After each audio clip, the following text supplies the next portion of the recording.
নীরেন্দ্রনাথ চক্রবর্তীর কল ঘরে চিলের কান্না। এখনো তোমার সেই ডানা ঝাপটানোর শব্দ শুনতে পাই, এখনো তোমার সেই দারুণ বিলাপ কানে বাজে।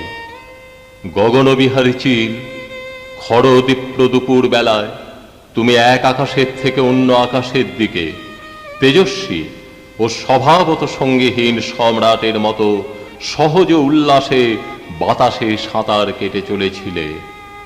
যেতে যেতে শূন্যের মেখলা থেকে যেরকম উল্কা খসে যায়, তুমিও সহসা সেই রকম ঊর্ধ্বাকাশ থেকে এই গৃহস্থ বাড়ির বারান্দায় ছিটকে পড়েছিলে। মুহূর্তে কাকের মেলা বসে গেল ছাতের কার্নিশে, কা কা অট্ট হাসির বিদ্রুপে ভরে উঠল দ্বীপ্রহর। তখনও মরনি তুমি, দুই চক্ষু ঘোলাটে ও ঘূর্ণমান, বাদামি শরীর কেঁপে কেঁপে উঠছে, ফের আকাশে উঠবার শক্তি নেই।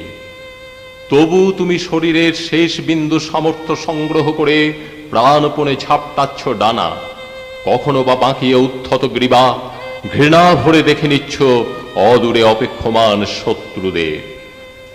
গগনবিহারী চিল, যারা উঠতে উঠতে পারে না, আর পারে না বলেই যারা পৃথিবীর ভাগাড়ে আস্থা করে কাপুরুষ মস্তানের মতো দঙ্গল পাকিয়ে ঘুরে বেড়ায়, তাদের হাতে কি কখনো আমি ঊর্ধ্বচারী মানুষের লাঞ্ছনা দেখিনি?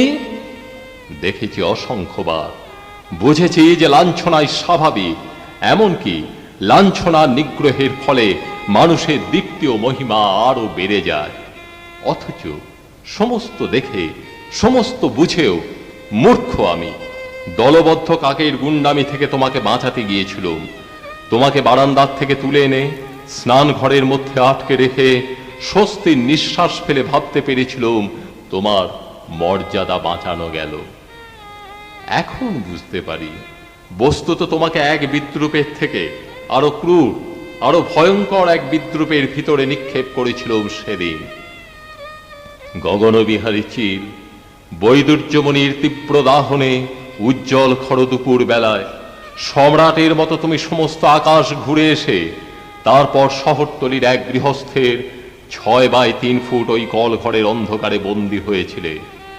সারা রাত্রি ঝাপট মেরেছ তুমি কাঠের দরজায়, নখরে আঁচড়েছ মেঝে, সারা রাত আপন সাম্রাজ্য থেকে নির্বাসিত বিচ্যুত হবার অপমানে গ্লানিতে ও যন্ত্রণায় চিৎকার করেছ।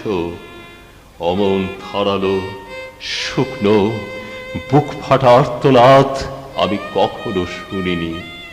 মনে হয়েছিল যেন পাখি নয়, বিশ্ব চরাচর আজ রাত্রে ওই কল ঘরের অন্ধকারে বন্দী হয়ে চিৎকার করছে। গগনবিহারী চিল, সকালে তোমাকে আমি মুক্তি দেব বলে দরজা খুলে যখন দেখলুম মেঝের উপরে তুমি স্থির ও নিঃশব্দ হয়ে পড়ে আছো, তখন আবার মনে হয়েছিল তুমি পাখি নও, তুমি অফুরন্ত আকাশের প্রাণমূর্তি। যেন সমস্ত আকাশ আজ নিতান্ত ছাপোষা এক গৃহস্থের কল ঘরের ক্লিন্ন অন্ধকারে মরে পড়ে আছে।